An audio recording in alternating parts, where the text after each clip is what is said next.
Before we get into today's WWE news, I have to talk about the just horrible, and just deeply sad reports that came out yesterday about WWE Hall of Famer Scott Hall. WWE Hall of Famer Scott Hall is on life support at the Wellstar Kennestone Hospital in Marietta, Georgia, after suffering 3 heart attacks over the weekend. It was the first broken by PW Torch. Now, Scott Hall underwent hip replacement surgery the prior week, but he then suffered a serious setback when a blood clot got loose, which of course is incredibly dangerous and can be fatal. Now, in an update, as if that wasn't sad enough, WWE Hall of Famer Kevin Nash, of course, best friends with Scott Hall, lifelong friends with Scott Hall, both professionally and personally, has informed everyone yesterday night, that his longtime tag team partner and best friend Scott Hall is to be taken off of life support after suffering those 3 heart attacks. Nash would deliver the really unfortunate and sad news via Instagram. I'll read you what he said, quote, "Scott's on life support. Once his family is in place, they will discontinue life support.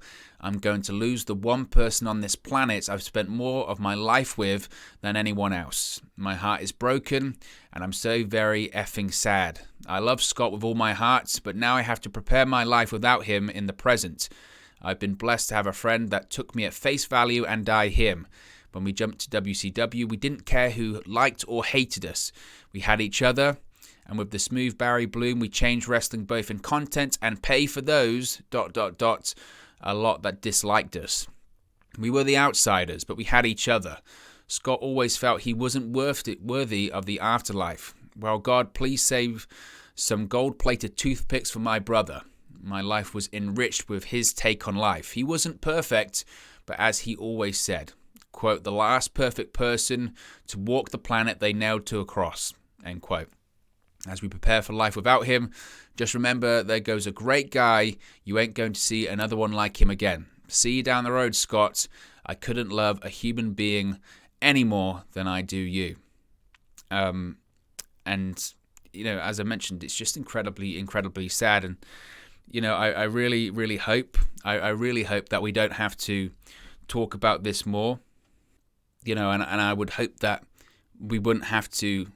I wouldn't have to talk about this again, and when I do, it would be because Scott Hall had made a miraculous recovery and he'd kicked out. And even prior to the news of Kevin Nash revealing last night that Hall is going to be taken off of life support, you know, even though that news just sounded really bad, frankly, you know, 3 heart attacks is devastating. I had hoped that we would be seeing some kind of miracle or something would happen. I mean, this is a guy that's cheated death so many times. He's lived 1,000 lifetimes and managed somehow to come out on the other side despite all of his personal battles and demons. And I hope this would be another situation. And who knows, right? Who knows? And let's hope that something miraculous could happen, but it doesn't look good. You know, Scott Hall, he is such a unique case because this is a guy that was never world champion. Right, he was never ever the world champion. Arguably, he's in that conversation. When you have that conversation, who's the greatest person never to hold the world championship in WWE or WCW? And Scott Hall is absolutely in that conversation. He's right at the top of it. And he had that and still does have this connection with people that he was just cool. I mean, I was such a big Scott Hall fan, like everyone. I was such a big Scott Hall fan because he was cool. As a kid, seeing him as Razor Ramon, and he did have, you know, he was oozing, you know, machismo, and he did have that cool factor, and he was just, when you're a kid, you wanted to be like Razor Ramon, or you wanted to be like Scott Hall, or saying, hey, yo, all that kind of stuff. He was just cool. And, you know, his contributions to the wrestling business are unparalleled. They're just unparalleled. I mean, you look at what he's contributed, whether it is, again, being a multiple-time Intercontinental Champion. Back when you didn't really have people holding the title 4 or 5 times, he did it.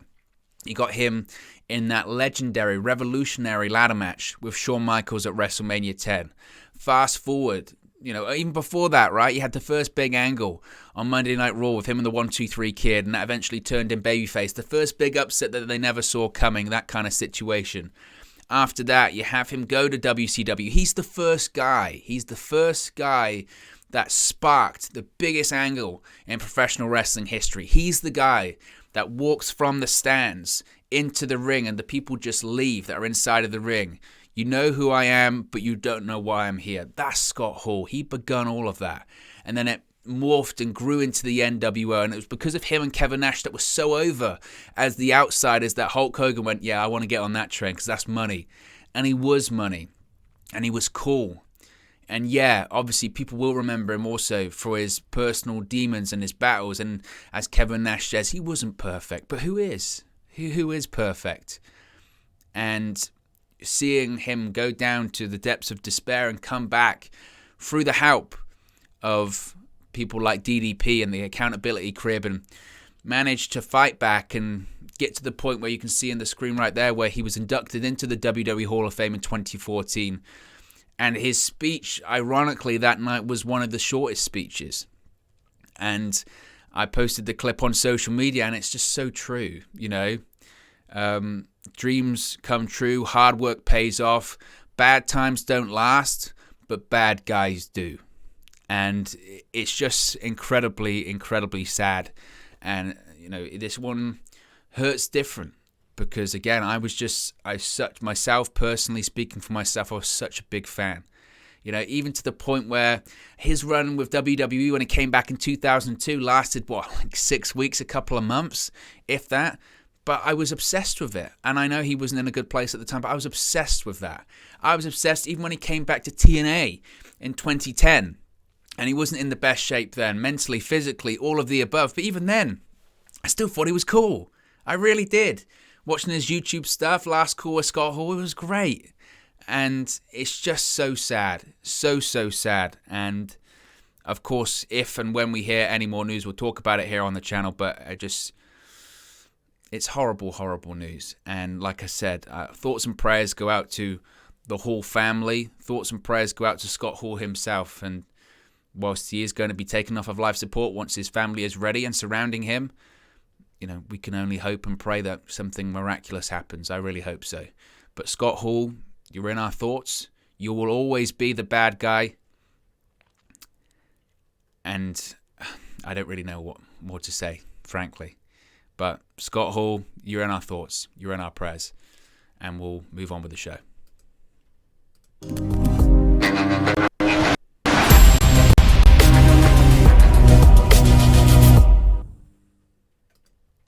So let's talk about some WWE news here.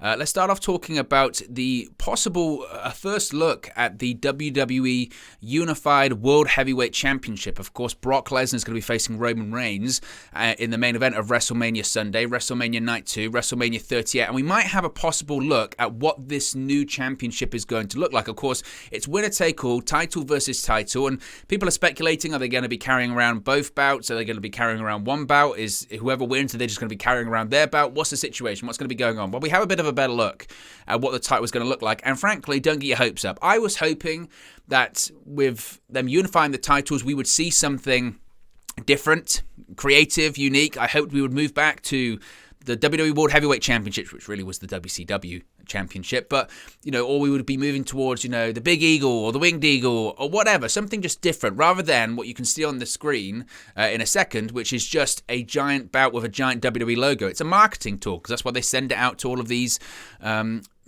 sporting teams, etc., when they win titles and all that kind of stuff. So here's the look, a possible look at the new Unified WWE Championship right there. Not a lot of difference, is there? And that's because, frankly, probably it's only going to be around for a very short period of time. Now, a massive WWE World Heavyweight Championship bout was spotted in Frisco, Texas over the weekend. Now, a Reddit user who clicked the photo informed that WWE crew was in the area to shoot exterior shots for WrestleMania 38, which of course is being held at AT&T Stadium in Arlington, Texas. Now, several fans pointed out how the giant bout does look like an amalgamation of the WWE title and the Universal title designs. While the current WWE title design has a black background with a red underline beneath the WWE logo, The Universal title has a blue background, also with a red underline under the logo. As can be seen, this giant belt appears to have a blue underline, a design that has never been seen before. I remember at one point there was a situation where AJ Styles had a black underline for like one episode of SmackDown. It was very bizarre.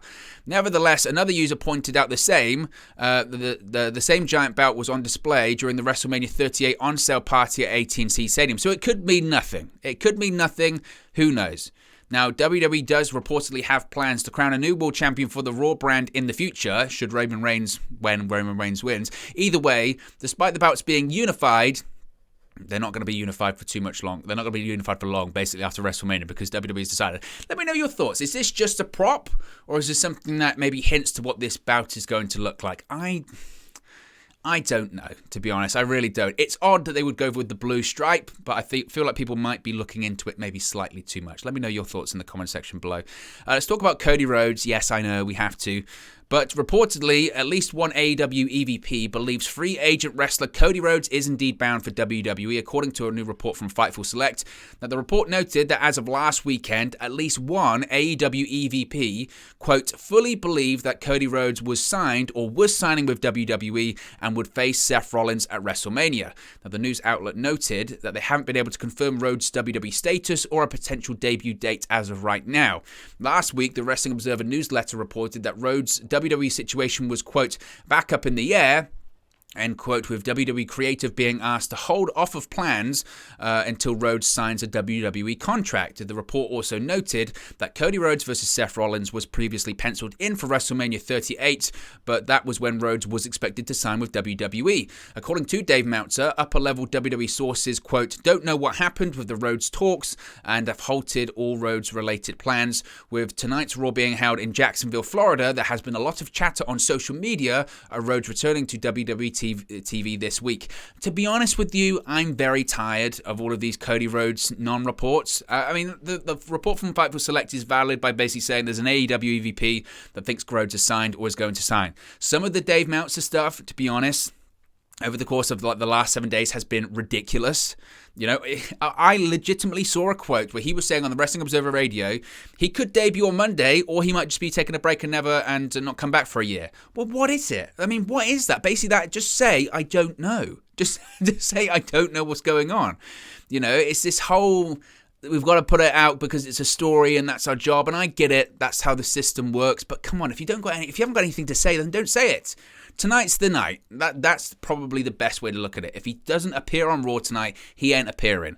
Before WrestleMania, certainly. Tonight's the night. It's in Jacksonville, Raw. People will be watching, and if it doesn't happen, it doesn't happen. But I would also say, don't complain if it doesn't happen, because WWE has never said that it was going to happen. And to be honest, a lot of outlets haven't said if it's going to happen either. Now, an interesting point when it does come to Cody Rhodes, though, is that Damian Priest might be forced to give up the Reckoning, his version of the Crossroads finishing move, due to the impending WWE debut of Cody Rhodes.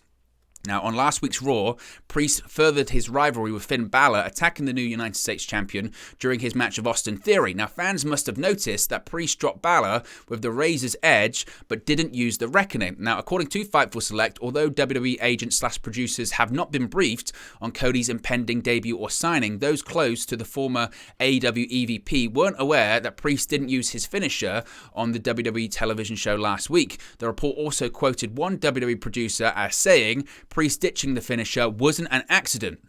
This is what the report said, quote, those close to Cody said he didn't even know that Damian Priest didn't use the Reckoning/Crossroads on TV last week until we inquired about it. One WWE producer says they don't believe that could be an accident, though. So maybe. We'll wait till tonight. We'll wait till tonight and see what happens. Finally, Kevin Owens was meant to have some plans on SmackDown last week, but they were cancelled. Now, of course, one of the biggest stories coming out of last week was the official mention of Stone Cold Steve Austin on Raw, as Kevin Owens finally called out the WWE Hall of Famer to appear at WrestleMania 38. This led to Steve Austin accepting the proposal the following day on social media. Now, according to Fightful Select, Owens had plans to appear on SmackDown on Friday and deliver another promo to build to the feud. Instead, WWE decided to play a video package to recap what has occurred so far between the two stars.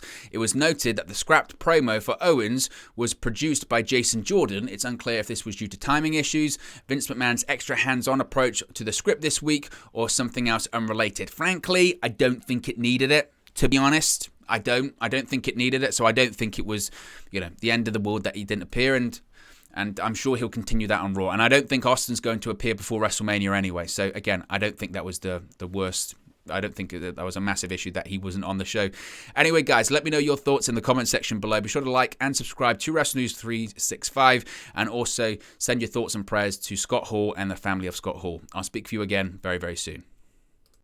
Hey guys, thank you for watching, listening, streaming, or however you come across this video today. Be sure to click on the video on the right there to watch our next video, or click the bottom there to subscribe, or the bottom right hand corner. Thank you very much, and I'll speak to you again very soon.